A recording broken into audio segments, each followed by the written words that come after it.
Olá, pessoal. Eu sou a professora Ana Carla Biachiriene e nós chegamos ao nosso 12º episódio da série XI Finanças Públicas. Foi um prazer muito grande encontrar vocês que nos acompanharam durante toda essa caminhada de 12 episódios, cada qual sendo tratado sobre um tema do direito financeiro e das finanças públicas. Nosso encontro hoje é um encontro de fechamento desses temas, esses temas que nos chamam a pensar o papel da administração pública, o papel do Estado na materialização das políticas públicas. Normalmente, esse tema que a gente vai tratar hoje é tratado na abertura dos cursos de Direito Financeiro ou de Finanças Públicas. E a gente resolveu fazer exatamente o contrário, deixá-lo como um tema de fechamento, que é exatamente o tema do que é o direito financeiro, para que serve, em como que ele se situa nesse grande universo jurídico. Para a gente tratar desse tema, a gente precisa pensar que o modelo que nós escolhemos aqui no país, e que já foi tratado por várias das outras professoras que passaram por aqui, é um orçamento baseado no planejamento, um orçamento baseado numa programação. Mas não uma programação rígida, impossível de ser modificada, ou que não se adeque às situações fáticas, mas uma programação flexível. Essa programação flexível requer planejamento, orçamento, análise adequada das finanças e um controle bem feito e responsável.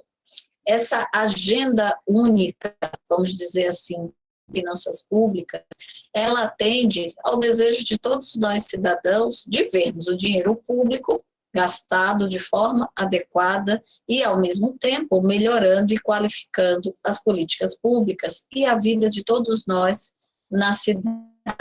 A ideia do financeiro, ela está ligada à ideia do que são necessidades básicas. Essa é uma palavra até que intuitivamente a gente pode já aferir. Não, eu compreendo o que são necessidades públicas. De repente, é aquilo que as pessoas precisam. Podia ser um conceito mais breve. Mas a gente precisa diferenciar o que são necessidades humanas, de desejos humanos individuais, daquelas que são necessidades coletivas e daquelas que sejam necessidades coletivas públicas. O orçamento, ele está muito ligado às necessidades coletivas públicas. Não que, eventualmente, você não possa identificar numa execução orçamentária algum tipo de necessidade individual. Quando, por exemplo, você vê a destinação de determinada fatia do orçamento para o atendimento, questão de saúde de uma pessoa e um grupo de pessoas, quase classificando como um orçamento, uma execução medida, para atender aí um direito constitucional, que é o direito à saúde. Mas, como regra, isso funciona de forma excepcional. Como regra, a gente busca aquilo que são as necessidades coletivas públicas. Aquelas em que não há dúvida de que todo cidadão, todo aquele que vive naquele país, ou grande parte das pessoas que vivem naquele país, se beneficiarão com essas políticas. Saneamento básico, educação, saúde, segurança pública e tantos outros serviços públicos que nós recebemos e que, ainda que não estejamos utilizando neste exato momento ou usufruindo diretamente dos seus efeitos, todos nós desejamos que eles estejam disponíveis a todos. Por exemplo, agora, o direito à vacinação. Todos devem ter esse direito, independentemente da classe social, da origem, do estado, da região, típica pública e interesse coletivo, ou uma necessidade coletiva pública. Nós temos de cuidar, porque nesse grande meio do orçamento público, nós sabemos que há, sim, grupos que lutam para ter, de acordo com as suas necessidades e seus interesses, grupos menores, uma fatia do orçamento. sejam corporações, sejam grupos produtivos, sejam grupos de pessoas que não têm uma renda básica, enfim, vários grupos utilizam aparentemente para ciclo orçamentário, aqueles que são caros possam ter no orçamento público algum tipo de referência ao seu direito. Quando isso é feito dos direitos coletivos e de uma forma não transparente, não republicana, estamos diante de um corporativismo que não favorece o benefício, né, ou não beneficia a coletividade. Esses casos devem sempre ser evitados. Há situações muito próprias que as leis orçamentárias permitem que o agente público possa direcionar determinados benefícios, determinados subsídios a determinadas áreas.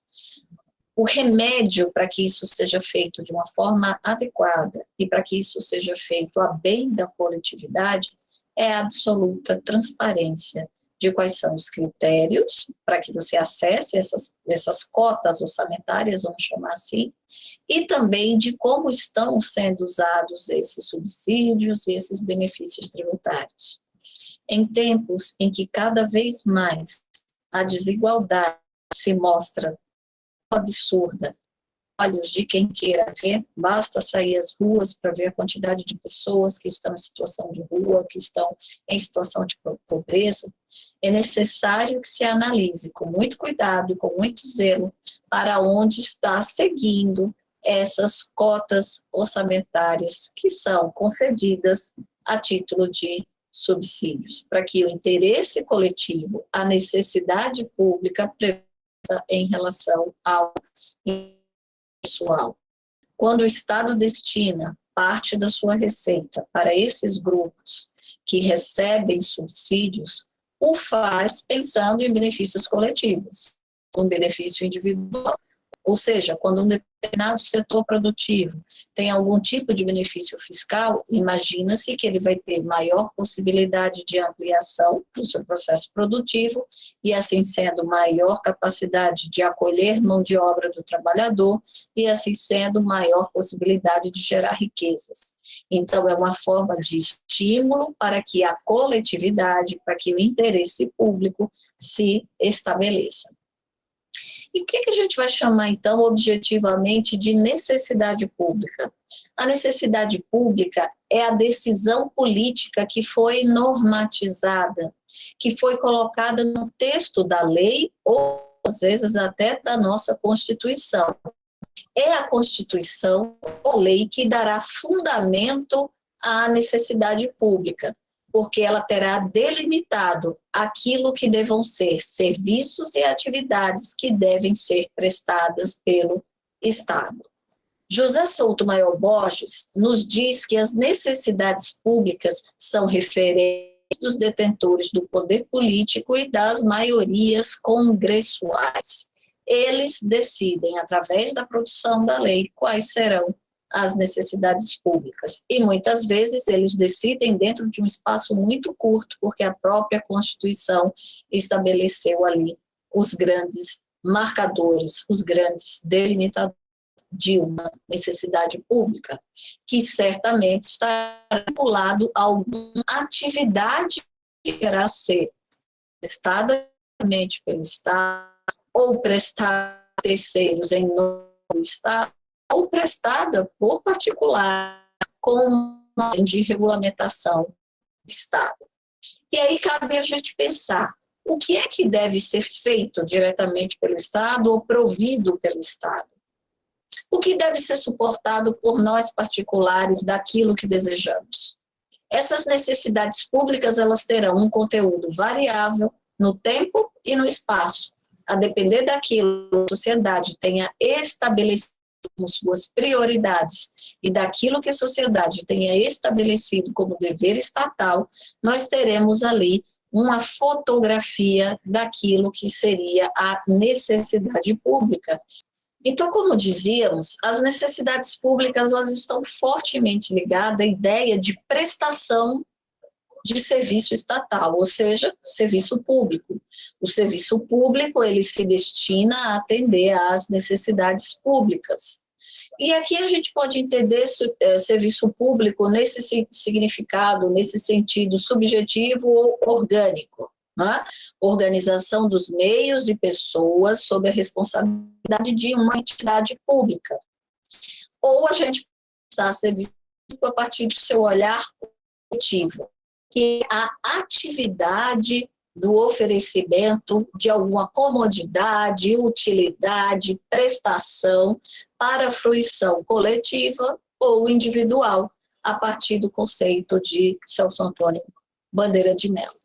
Essa ideia de necessidade pública e de prestação de serviço público, o Estado ele vai nos dar, nos conferir, nos fornecer serviços, mas também dentro dessa grande ideia de serviço público estaria o exercício do poder de polícia administrativa, que limitam todos nós do uso e gozo de bens, ou da própria intervenção do Estado no domínio econômico. E ele o faz regulando, normatizando, fiscalizando, incentivando ou atuando em determinadas áreas econômicas. A atividade do Estado vem, então, dentro de uma grande política de caráter econômico, né? A gente costuma dizer, quando a gente está falando da ação estatal, né, que o Estado ele intervém na economia, ele busca corrigir imperfeições do mercado, daquela ideia de que o mercado teria regras próprias para agir, e essas imperfeições do mercado, para que sejam corrigidas, há uma necessidade de bens públicos, para que você tenha ali uma cobertura no que a gente chama de falhas de competição do mercado, para que o Estado possa, de alguma forma, combater ou até minimizar as chamadas externalidades negativas do processo produtivo, como, por exemplo, a insuficiência de renda e o desemprego. Nós vivemos um momento muito claro em que esse cenário para a gente ele se mostra bastante translúcido, onde há uma insuficiência de renda para uma grande parte da população e ainda uma grande taxa de desemprego. Essas externalidades negativas, a partir do processo regulatório do Estado, elas podem ser combatidas de várias formas. Não existe uma só coisa para combater essas externalidades negativas. Você está gostando desse episódio? Então fica conosco e assiste o próximo bloco. Aproveita, assina o nosso canal, aciona o sininho e você será notificado de todos os outros episódios.